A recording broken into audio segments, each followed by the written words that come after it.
You're listening to Weird Medicine with Dr. Steve on the Riotcast Network, riotcast.com. I need some suction in the carotid.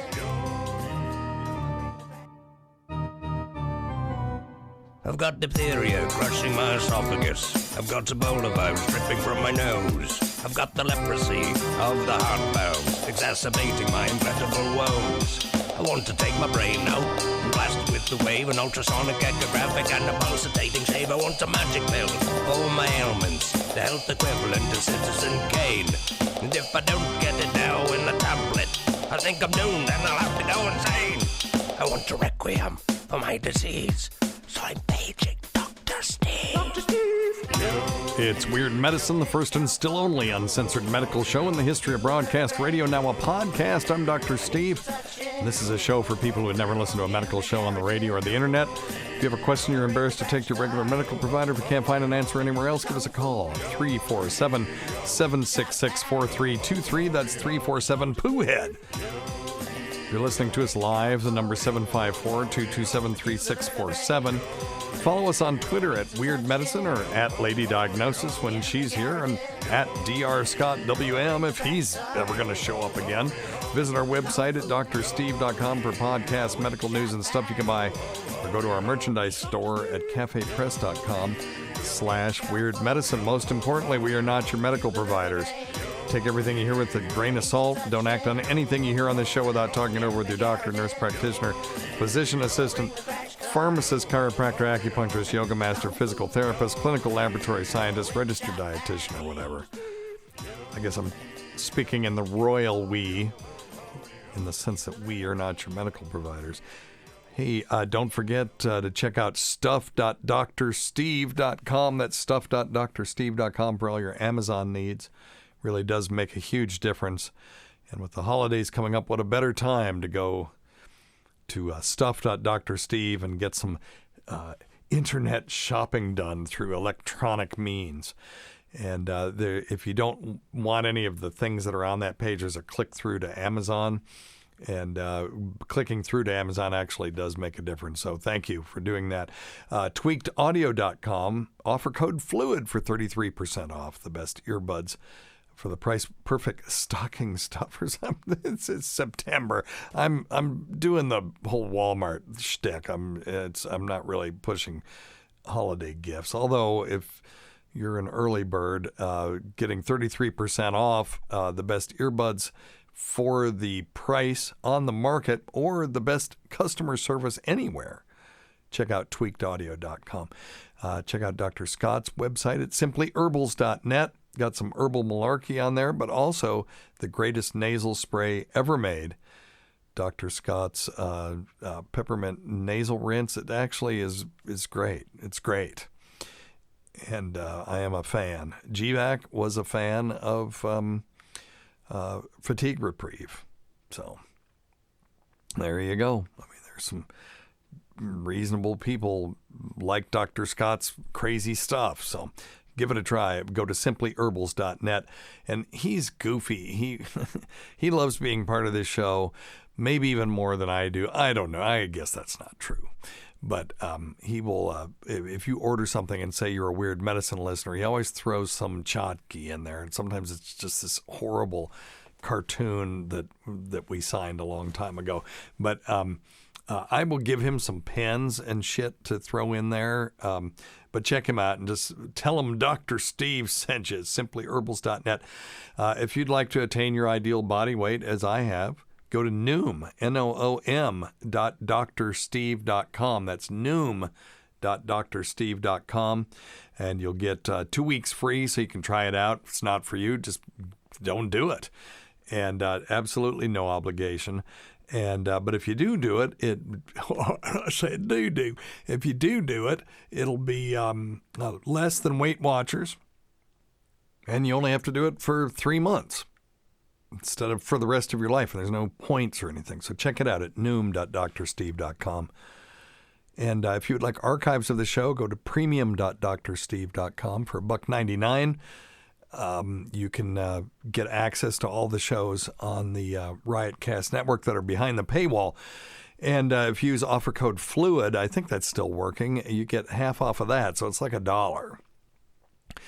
And you can, if you're really industrious, you can get on there and just download them all and then cancel. And you got all these shows for $1.99. If you're too lazy to do that, you can just get the app, the Weird Medicine app, at the App Store or at Google Play. And you can log in with your $1.99, and then you have access to everything. Alternately, you can send in, go to weirdmedicine.com or drsteve.com, and there's a link on there, and you can get all the shows on a 32 gig thumb drive, and there's only 16 gigs of shows, so you get 16 gigs free for $30. So let me know. And as a matter of fact, I've got somebody that sent one of those in, and I forgot to do it. I'll do it right now. Anyway, so thank you for being here. I think I don't have any corrections from last time. Sometimes I say stupid things. So let's see what kind of show we got today. The vaping crisis continues. This is from Washington Post. Health officials in California confirmed another patient has died of a vaping-related illness, at least the seventh reported death associated with national outbreak of serious lung diseases related to vaping or using e-cigarettes. Now, this one is interesting. So now people in the emergency rooms and the medical examiners are familiar with this vaping situation. So read this and just see what you think. An unnamed Tulare County man died of, quote, complications regarding to the use of e-cigarettes, unquote, according to the County Health and Human Services Agency. The 40-year-old had been in the hospital for several weeks before his death, said the department spokeswoman. He had a history of vaping. The Winslow said officials were still investigating what products he used. Though his death certificate would state he died due to vaping, the spokesperson said the man also had, quote, some complicating illnesses that she could not disclose to the Post. Family members said the man died on Saturday. The man had been using both nicotine e-cigarettes and THC vape products. Contrary to what the health department spokeswoman said, the man became ill only 2 days before he died, and he drove himself to the hospital. They put him on a breathing machine because he was unable to breathe, the family member said. The doctor told family members the death was due to vaping. Family gathered vaping products from the man's home and his car. One product they found in his car was a black box with gold lettering. And I don't want to give the brand because I don't want to, I don't know if that had anything to do with this. The death was announced Monday, the same day Governor Gavin Newsom took executive action to crack down on e-cigarette use in California, where at least one other vaping-related fatality has been reported in Los Angeles County. Health officials in Tulare County did not disclose the patient's age or the type of e-cigarette product this patient had used. So far, the county has had 3 reports of pulmonary illnesses linked to vaping. So just to start from this guy used vapes. He had some other complicating illness. You know, it could have been emphysema, or he could have had pneumonia, or had a myocardial infarction. Who knows? So before an autopsy is done, you just go in. Okay, so somebody dies, and you go in their car, and you find a vape pen. You go, aha. You know, that's you're literally leaping. You know, that's a literal leap in logic.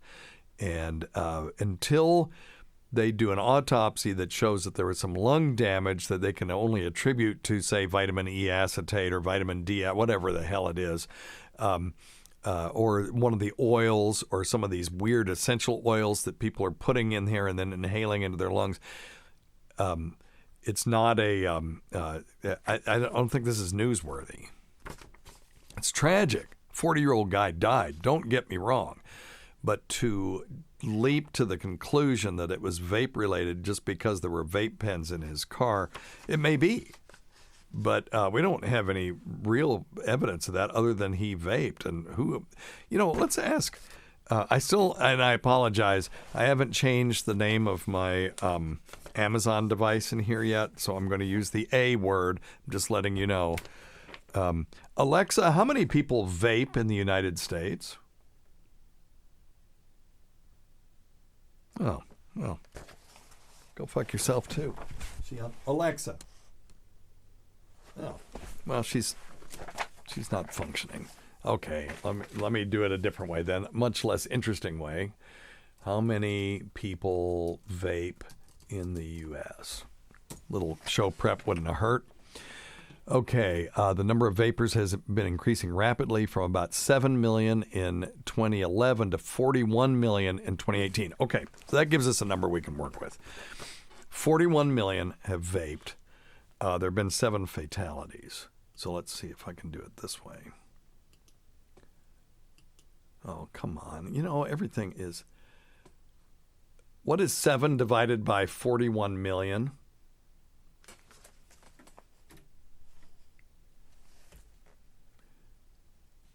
Yeah.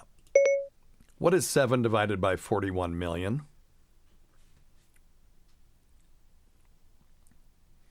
Goodness. It's about 1.7073 times 10 to the negative 7th power. Holy moly. Multiply that times 100. The answer is about 1.7073 times 10 to the negative 5th power. So that's the percentage of people who have died from, even if they are vaping. Okay. Now, let's find the number of people who have been harmed, though. California case came a week after the death of a Kansas resident, which was believed to be the 6th such death nationwide. Health officials in Indiana, Illinois, Oregon, and Minnesota have also reported fatalities from sudden onset illnesses that officials linked to vaping. Now, even if there's a 1 in 10 billion chance, I'm not going to do it. And we still don't know. This is the short-term effects. We still don't know the long-term effects. But I'm going to calculate the number needed to harm here in just a second. At least 380 cases of lung illnesses have been reported, according to the last available tally from the Centers of Disease Control. Okay, so 380 cases of lung-related illness. So really, we can just divide the total number of cases by the total number of people who vape divided by the number of cases to give the number of people that need to vape before we get 1 case. So let's do that. Let's see. What is 41 million divided by 380? It's about 107,894.7368. Okay, so about 100,000 right now. 100,000 plus or minus people would have to vape before you got 1 case of a serious illness. That's still a lot of illnesses. 380 illnesses. It's not an epidemic. They can call it an outbreak. And we don't know, and this is what I've always said before these kind of acute cases came up, because this has got to be something different. They've changed a process, or someone in some factory has changed something, because people have been vaping for quite some time now. And I remember way back in the day, R.J. Reynolds was going to come up with an electronic cigarette, and the FDA said no. Then you can't market something that's, quote, a safe for cigarette. It's just like you can't put vitamins in wine, in cheap wine, to keep the alcoholics from developing Wernicke-Korsakoff syndrome. Don't worry about what that is, but it's vitamin related, because now then you can market it as saying it's good for you, So it's really counterintuitive. In the same way that we can prevent HIV by giving people needles so that they're not sharing needles, but oh no, you're encouraging drug abuse. No, we're trying to. So your argument is, if we give people needles, we're going to encourage drug abuse, but your answer is to just let people keep getting viruses, bloodborne viruses. because they're sharing needles because they're in short supply. That's just an asinine answer to this. Obviously, needle programs it's not the only answer to our nation's drug abuse problem, but it is something that we can do to decrease the harm that's being done by our nation's drug abuse problem while we're working on, abstinence and catching people before they start, and then treatment programs after they start. And don't even get me started with this BS with the poor chronic pain patients who are particularly in a certain federal program that are being denied significant amounts of pain medication. I can't even talk about the case that I'm thinking about because it's something that we're may go wider with, but it's some of the answers to questions that we come up with are just nonsensical and asinine. Oh no, let's not vaccinate 12-year-old girls for HPV because somehow we're encouraging them to have sex because now they don't have the fear of getting HPV and cervical cancer. Go F yourself. We're doing it at 12 to try to catch them before they have sex so that later on when they do and they're exposed to HPV, which a significant let's just ask Siri that one. It's more fun to do this. I know the answer, but it's more fun to hear her say it. What is the prevalence of HPV in the United States? Uh-oh. Well, okay. Well, that's not the In 2017, the total number of people diagnosed with viral warts in the United States was about 6.17 million people. So they're saying, okay, that's just for warts. They're saying, 1 in 139 persons. That's not right. It's higher than that. But anyway, and herpes is a significant fraction as well. So, the odds are if you have more than one sexual partner and they have had more than one sexual partner, that you will eventually be exposed to HPV. And if we can just knock out the varieties that cause cancer, what's the harm in that? There's no harm. There's nothing but benefit. And we're already starting to see a decrease in the number of precancerous lesions in women who are getting their pap smears done. So that's awesome. Well, anyway, all right. So the CDC cautions the health experts do not yet know the cause of these illnesses and have not isolated a single e-cigarette product as the underlying culprit. The agency said there's been no evidence of a common infectious cause, because that would be, if there was one factory that was producing some oil and it had some fungus in it or something like that, that would be interesting and easy to fix. But this current outbreak is somebody's doing something different, and that's where the epidemiologists come in. Epidemiologists are people that look at the spread of disease and they're sort of detectives. The first epidemiologist was a physician in London who figured out a cholera outbreak was coming from a single well in the middle of London, which is pretty cool. That was the birth of modern epidemiology. Therefore, they suspect that a form of chemical exposure has made the patients ill. Officials have rushed to respond to a sudden rash of respiratory illnesses among otherwise healthy people who have used e-cigarettes or other vaping products. Last week, the president announced that his administration would move to ban most e-cigarettes. Okay.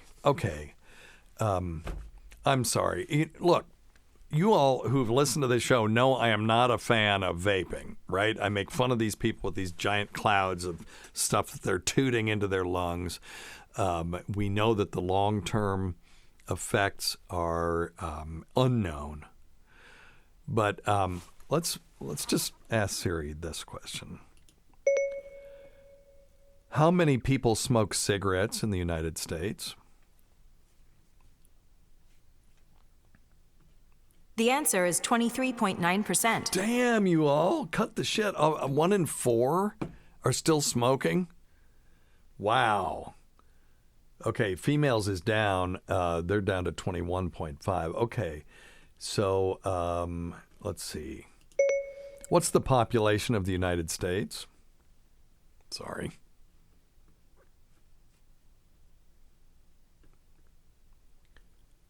Okay, 327 million. As of 2018, the population of United States of America was 327,167,434. Okay, all right. Okay, so what is 24% of 327 million? It's 78,480,000. Okay, so that's how many people are currently smoking in the United States. Let's see. Let's just do, okay. What is the prevalence of lung cancer in smokers? Here's what I found. Ugh. Okay, that's not good. Let's just do for the last year, okay? How many lung cancer deaths have there been in the last year? We're not even looking at. Here's what I found. Oh, for God's sake. All right. Let me see. How common is lung cancer? Okay, so there's 228,000 new cases of lung cancer. And they're about equal between men and women, and about 142,000 deaths from lung cancer. So, without even doing the math, which do you think is more of a threat to society? In the cigarettes, automobiles, or vape pens? Now, it may turn out vape pens are a very serious threat to society if we find out that all these millions of people end up with some sort of permanent scarring of their lungs way down the road. That's down the road.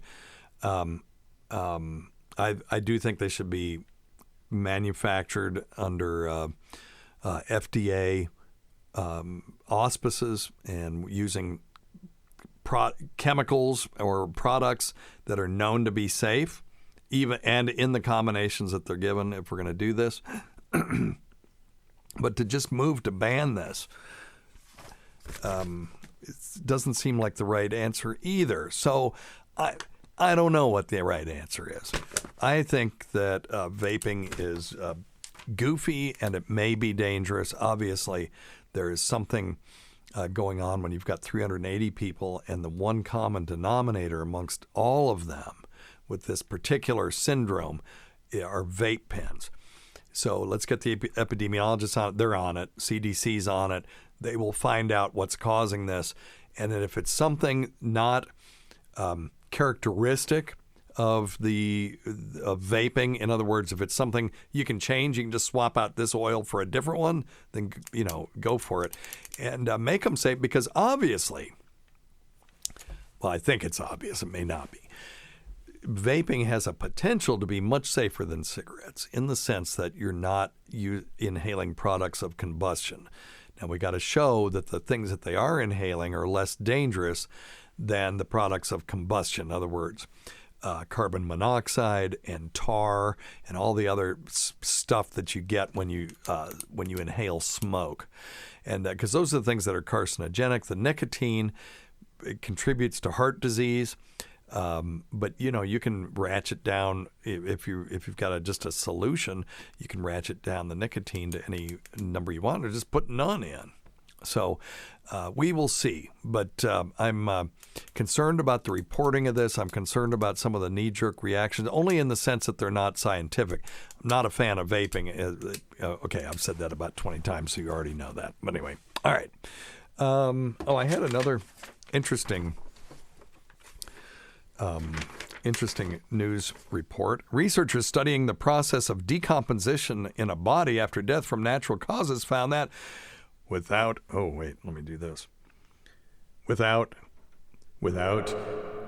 any external assistance, human remains can change their position.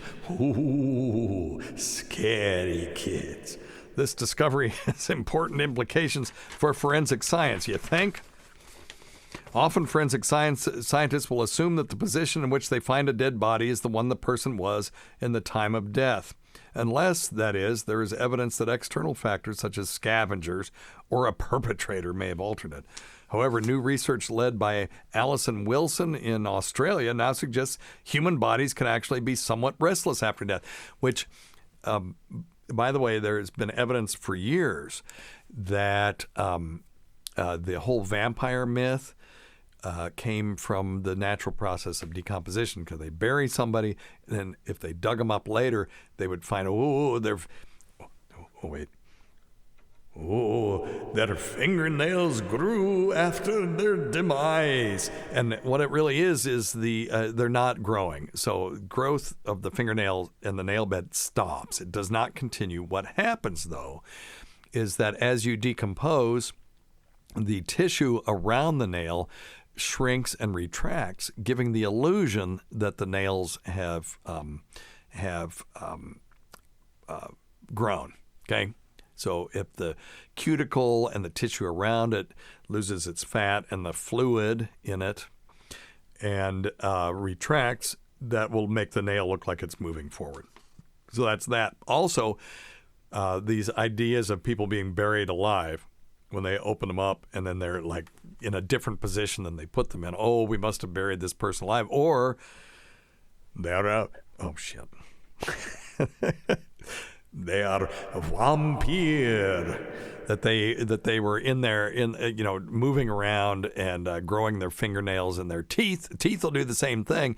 The gums will retract and make it look like the teeth are growing. So this discovery, which they've not yet reported in a paper they published. So I always love these pre-publication, pre-peer review articles in the just regular journalism. Is linked to a larger project concerning the use of time-lapse imaging techniques to estimate the time since death. This latter project's findings appear in Forensic Science International, Synergy. Wow, that's an awesome title for a medical journal talking about looking at dead bodies. I was once a medical examiner when I lived in Vermont, and I got the Journal of the Medical Examiners Society, whatever, and they would have interesting articles in there about, toxicology and stuff. But there was always 2 or 3 articles about the most horrendous deaths that they could come up with. There was pictures of people who had been run over by 18-wheelers, and it just showed, their chest with this big divot. It's like a normal chest, and then just this big depression where the wheel was, and they'll show pictures like that. Or they had a guy that gave himself a concrete enema and died from that, because I don't know if you're aware of this. Those of you who have ever worked with concrete know that it is an exothermic reaction, meaning that when you mix those things up with water, and as it starts to harden, it gives off heat. So if you give yourself a concrete enema, it will cook you from the inside. And that guy died. There was another person, they had images of people who had died by autoerotic asphyxiation with the Hansen video still on the thing. And a couple of them, the most notable one I remember was a guy had given himself a champagne enema and then got alcohol intoxication and was doing autoerotic asphyxiation, which, if you don't know, they strangled themselves. And what this guy was doing, he didn't have a device. He just had a noose, and he would lean against it while he masturbated watching these videos, and he passed out. And that was the end of that. So, and they love this stuff. I mean, it's all tragic, no question about it. But I don't want to say they love it. They revel in it. Here's another just horrendous death that we investigated. Well, anyway, so they love doing this stuff. For the research, the investigators had accessed to a donated human body, a mature male who died of natural causes. The researchers recorded the body's full decomposition within the premises of the Australian facility. God, boy, I'm having a rough day today. I didn't get any sleep last night. I apologize. The Australian Facility for Taphonomic Experimental Research after. Oh, how clever.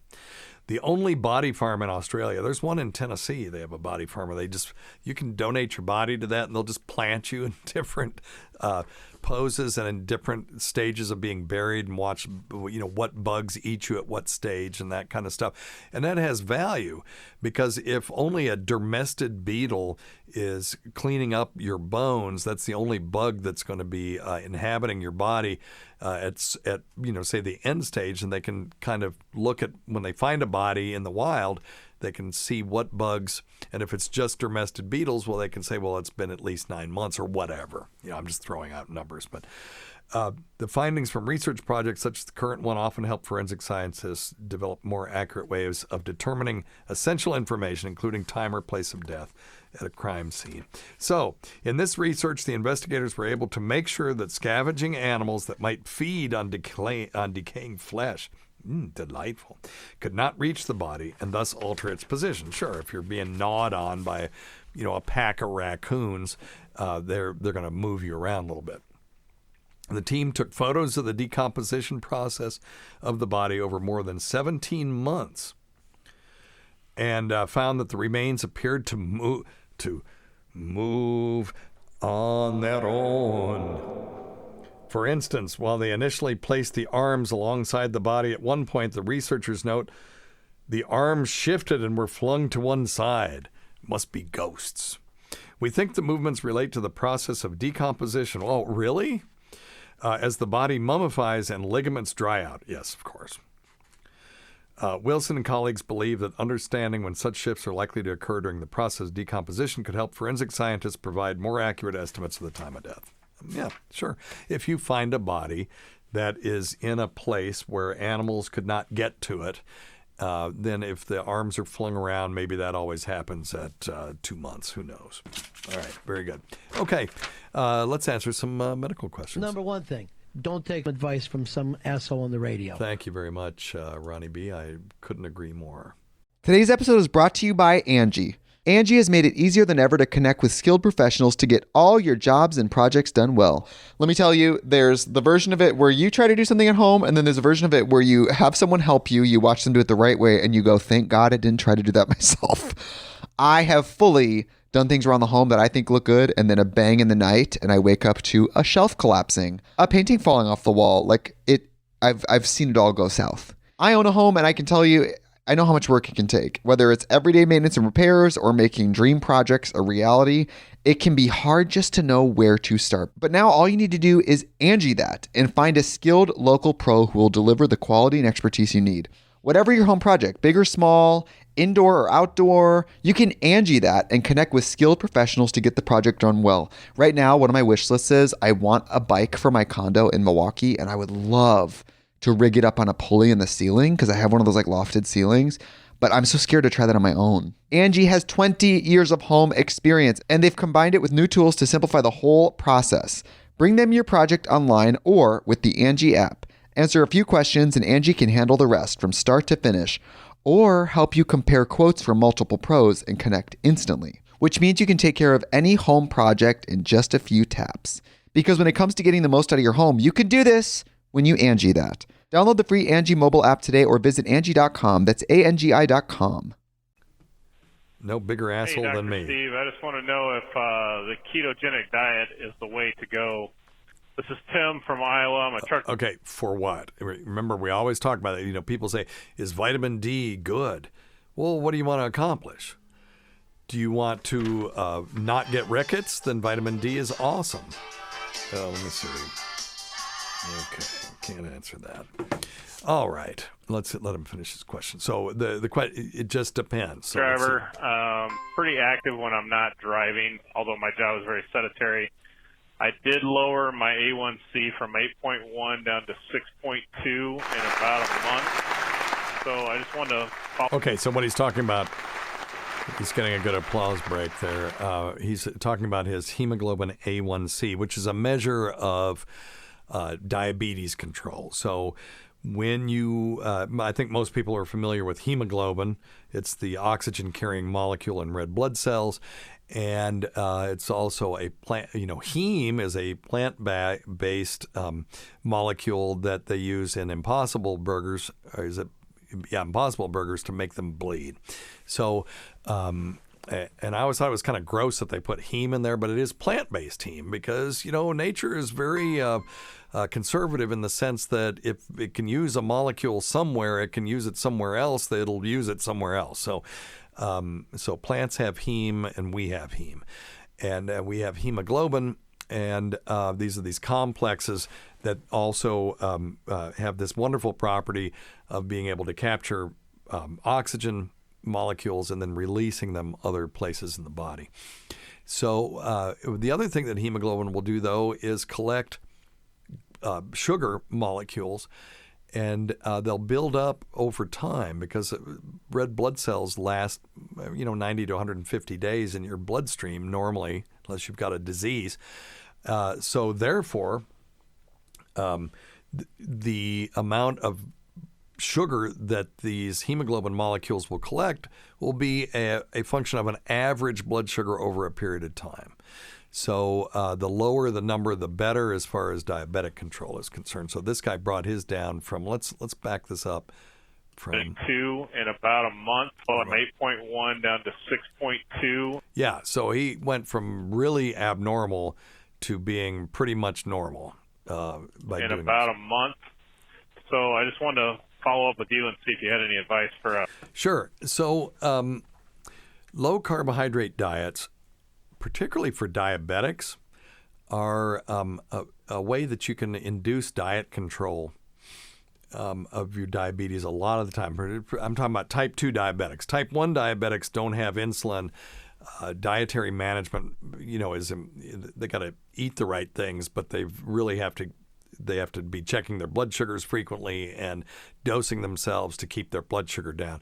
That's why this artificial pancreas is really an important step forward, where you have a constant blood sugar monitoring and then constant amount of insulin that's being adjusted based on the peaks and valleys of the blood sugar. So that'll be a great advance until we can get real pancreases and do islet cell transplants. Islet cells are the insulin-producing cells in the pancreas.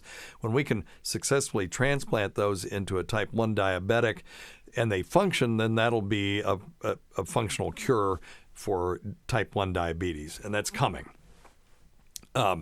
So type 2 diabetes are folks that have loss of insulin sensitivity. A lot of times this is genetic, can be related to weight, but it's really related very often to carbohydrate intake. So you take in a lot of carbs, you get an insulin spike. You're with the glucose spike, and if the insulin spikes, if you're not just tuned up perfectly, if the insulin overshoots, then your blood sugar will drop, and the body will start to turn down the sensitivity to that blood sugar signal, because the body doesn't like low blood sugar. It doesn't particularly enjoy high blood sugar, but it really, in the acute phase, really doesn't like low blood sugar because there's not enough energy available to do just the day-to-day work of the body. So when you get this low blood sugar situation, the body's response to that is to turn down the sensitivity to that signal until now you're getting these high blood sugar spikes, and the body doesn't respond at all. So those people have high insulin levels and they have high blood sugar levels, and that's type 2 diabetes. So one thing that you can do is increase your exercise to burn up more sugar, burn out some glycogen and some fat cells, and try a lower carbohydrate diet. And what that basically does is erase those blood sugar spikes. And when you do that, the body starts to tune itself back up again and turn on the sensitivity to the insulin signal, because there aren't these wide variations in blood sugar anymore. And over time, you can actually, some people, not everybody, can go off their medication and just stay on a lower carbohydrate diet. Now, there are low-carb diets and there's low-carb diets. You will lose weight if you do this, what I call the Hillbilly Atkins diet, which is what we see around here with my relatives is well, I just eat steak and bacon, put mayonnaise and cheese on it, and that you will lose weight and your blood sugars will normalize on that diet, but it's not a healthy diet. The reason they're losing weight is because they're malnourished. They're missing out on all kinds of macro and micronutrients, and then they wonder why they're shitting bricks with this constipation because they're getting no fiber in their diet. So I'm a fan of all kinds of different diets. I don't think there's one particular diet that is perfect for humans. Vegan diets have their thing, and but I've seen fat vegans too, eating all those potatoes and pasta and stuff. So a low carbohydrate diet with plenty of green leafy vegetables and lean animal protein. And there are really no bad fats. So, but there are good fats. There are some fats are better than others. So using extra virgin olive oil that I like to get at Abingdon Oil Company, a little plug for them, or some place like that produces the highest quality virgin olive oils, because you can actually cook with those. A lot of chefs will say, well, you can't cook with the virgin olive oil. And yes, you can if it's produced, the stuff that you get in a big giant can is not going to be as great as some of the stuff that's very carefully prepared. But anyway, so olive oil, monounsaturated fats, and polyunsaturated fats like canola oils and things like that are really, those kinds of fats are actually probably good for you. So in moderation. So lots of green leafy vegetables, lean animal protein, and go easy on the saturated and trans fats. We've talked about this before. Trans fats bad. Trans everything else, I'm all in. No, but trans fats are bad, and solid fats and hydrogenated oils and stuff. You can see that on packaging. If you see hydrogenated vegetable oil, what they're doing is turning perfectly good fats into bad fats by hydrogenating them. What it does, it turns them solid, and a little bit easier to work with if you're trying to make something that's not just a goopy mess. So anyway, it's good for food texture and not so good for your health. Now, Mediterranean diet, I do this Noom thing, and one of the things I liked about it was they said, look, there's no one right diet. It's whatever diet works for you as long as it's healthy. And they encourage people, try keto, try paleo, try Mediterranean diet. There's data that shows that it's good. Be a vegan. There's definitely data that shows that it's good. So, just find something that works for you, gets you to your ideal body weight, and doesn't make you ill. And it's all about just mitigating risk. All right. Hey, buddy. Hey, buddy. Let me tell you something. I got this condition around my extremities. Okay. You know where your knee is and your elbow is? That skin there that's on the, your skin, right? Yep. I got this shit that can only be described as like a chicken skin, you know? Yep. I don't know what the fuck it is, but it's all bumpy and like it itches. Yep. And it's dry. Yep. I mean, it's like a plucked chicken. Yeah. Okay. Yeah, I got it. It's dry skin dermatitis, and you will get some of these things sometimes around places where there's a lot of stretching and twisting, particularly elbows and knees. Right, exactly as you said, as you're stretching and relaxing the skin over those areas, they can get thickened. The supermodels, look, supermodels may not always be Rhodes Scholars. Some of them are. But what they are geniuses and have genius IQs on is supermodel stuff. And back in the day, what every supermodel was using on their skin was this stuff called Nivea, Nivea. And they would just slather it over their skin to keep their skin smooth and supple. And if it's good enough for them, and that's their business, if their skin starts looking blotchy, at least now with Photoshop, you can do something about it. But, you don't want to be walking down a runway with scabby knees and stuff. So they will use that stuff. The other thing, there's this stuff called Bag Balm. That's also a skin moisturizer. And then the most extreme of them all is a thing that you can buy at Amazon. You can go to stuff.drsteve.com if you want to, and it's called Lanolor. It's Lanolor, and it's pure lanolin cream. And lanolin, not for vegans because I believe it's sheep derived, but it is an incredible skin moisturizer and softener, and you can use it like if you have those fingers and they crack and stuff. We used to give people Lanolor, and they'd say it was the only thing that ever helped them. So you could try that. And if none of that works, then see a dermatologist because you may actually have a condition. It's not impossible that what you're describing is actually psoriasis. Okay? All right. Very good. I want to, let's do this one. Joe, I got a question for you. I ask a lot of people this, and most of them say they hate the idea, but only a Southern woman would appreciate this. What would you think about a sandwich made out of white Wonder Bread with mayonnaise and pepper and fried chicken skin? Do you think that would be delicious, and do you think that it would have any nutritional value? I mean, you got all the beef roots with it. Fried chicken skin sandwich. All right, very good.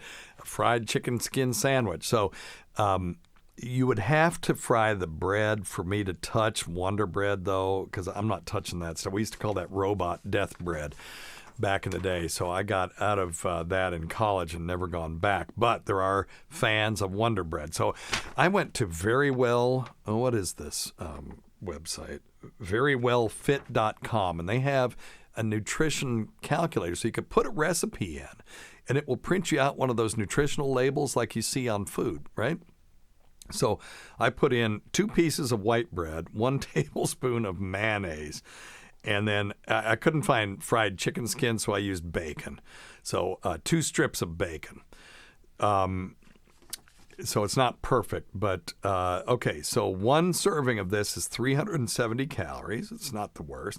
Total fat is 29 grams, which would be 37% of your average daily. And I would say chicken skin, particularly if you get several pieces of it, it's going to be more than 2. Let's multiply that times 2. Saturated fat, 5.5 grams, is 28% of your average daily value. So if you eat 3 meals a day, you're getting a third. Sodium, 24%. Let me hit the...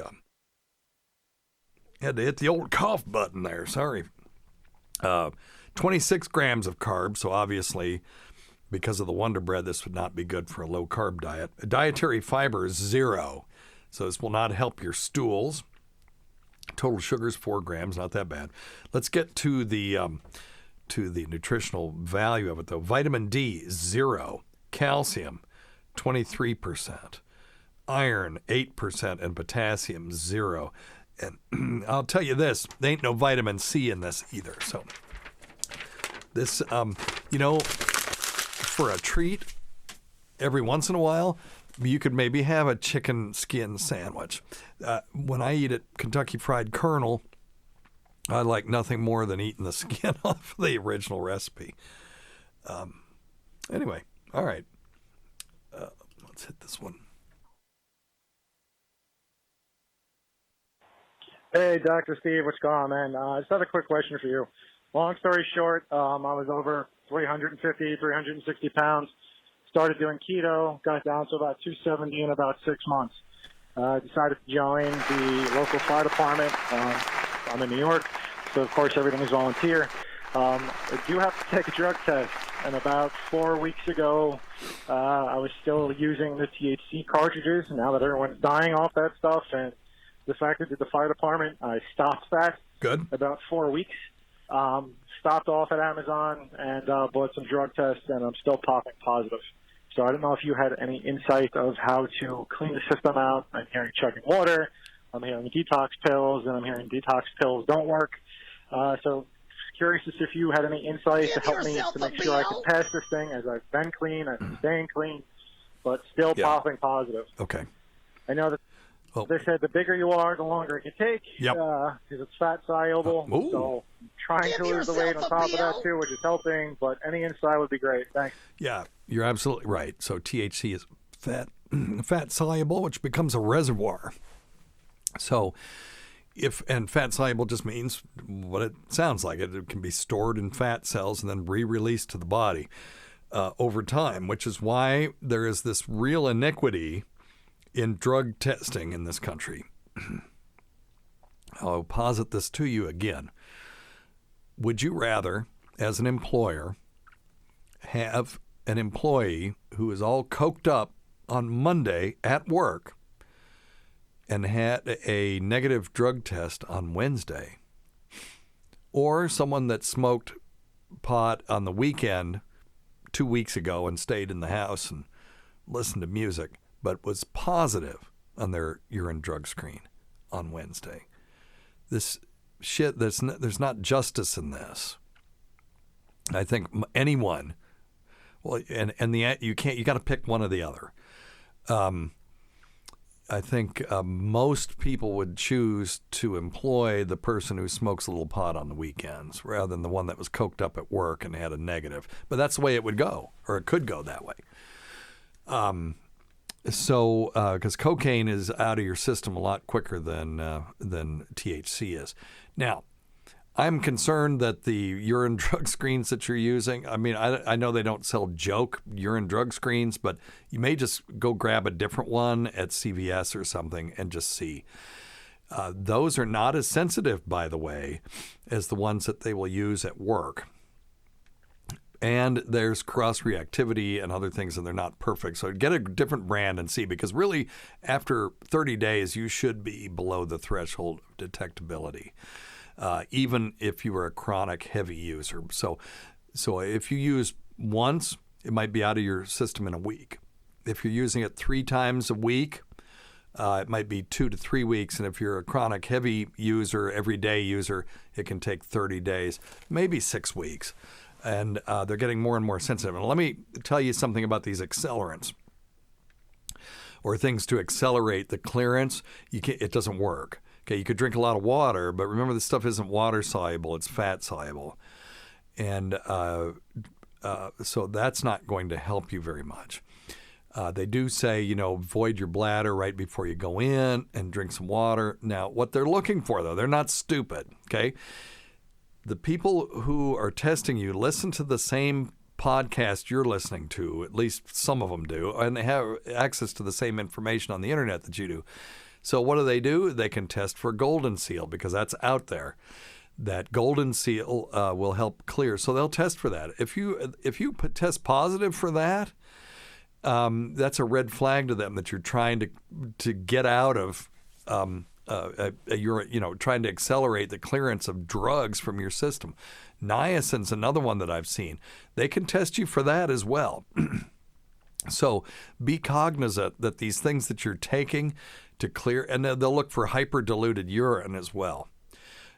People have just drank a gallon of water before they went in. Don't do that. We already know from the water challenge that that's dangerous. So don't drink so much water that you're going to make yourself sick. So, but after 30 days to 45 days, you should be clean if you were a chronic user of vape pens. And remember that the THC in those things is very potent, and therefore it's going to hang around longer. And you're just like you said, if you're a big dude, it's going to last a little bit longer. So just give it some more time. Go get a different brand of urine drug test and do it. And then if it turns out to be positive and they give you a hard time, you can always say, well, that's not possible. Don't say any more than that. Don't lie. Just say, oh, that's not possible. We've got to test me again. And you may fall under the threshold at that point, particularly if you were very low. While we're talking about this, there are employers out there that say, look, you can use all the CBD you want because it's legal if it's hemp-derived. But if you test positive for THC, we're going to fire you anyway. Some of the CBD oil out there should have no more than 0.3% THC in it. So it's like men have a lot of testosterone, a little bit of estrogen. Females have a lot of estrogen, a little bit of testosterone. Cannabis sativa plants or pot plants have a lot of THC and a little bit of CBD, and the converse is true for hemp plants. So the FDA has said that some of the CBD that you're buying from maybe some of the more fly-by-night places may have more THC in it than they're allowing, and they can yank it from the market if they see it. But if you've got it on your shelf and you're taking it and you test positive at work, and they have a zero tolerance policy and they don't give a shit whether you're taking CBD or not, they just know you tested positive for THC, that's going to be a problem for you. Now, the answer for that is to find someone that has seen the data on the CBD oil that they're selling, and this will normally be in a pharmacy. So I have a friend who is in the business of making CBD oil, and I've seen their data. I mean, they send it off to be analyzed, and you can see it, and when it comes back, then they can dilute it to using MCT oil is what they use, is medium chain triglyceride oil, to dilute it to whatever concentration they want. So if their oil that they press or isolate has 2,000 milligrams per ml, then they can dilute it to 1,000 and 500, 250, 125 and sell those things separately. And you can look at the GC mass spec, and it will tell you exactly how much CBD is in there, how much other things, how much THC is there. So you want to be able to see that, or at least be able to trust that the person that you're dealing with has seen it and knows that what you're getting is not going to get you in trouble at work. Okay? So do that. And very important, because I don't want you guys to get in trouble, because, CBD oil has a lot of interesting salutary effects for different things, including preventing seizures in kids with refractory seizures, decent for sleep, decent for anxiety. I'm a fan, but you got to get the right stuff. And when you're buying it from, I don't know, some fly-by-night place, and you know what they are, and you know who you are, be careful, because and they may be perfectly honest, but whoever is selling to them is not. So you want to vet your supplier until this stuff gets regulated a little bit more. All right. Hey, thanks for being with us this week. We can't forget Rob Sprance, Bob Kelly, Greg Hughes, Anthony Cumia, Jim Norton, Travis Tepp, Lewis Johnson, Paul Ovcharski, Eric Nagel, Roland Campos, Sam Roberts, Pat Duffy, Dennis Falcone, Ron Bennington, and Fez Watley, whose early support of this show has never gone unappreciated. Listen to our SiriusXM show on the Faction Talk channel, SiriusXM channel 103, Saturdays at 8 p.m. Eastern, Sunday at 5 p.m. Eastern, on demand another time at Jim McClure's pleasure. Many thanks to our listeners whose voicemail and topic ideas make this job very easy. And go to our website at drsteve.com for schedules, podcasts, and other crap. Until next time, check your stupid nuts for lumps, quit smoking, get off your asses, and get some exercise. We'll see you in 1 week for the next edition of Weird Medicine.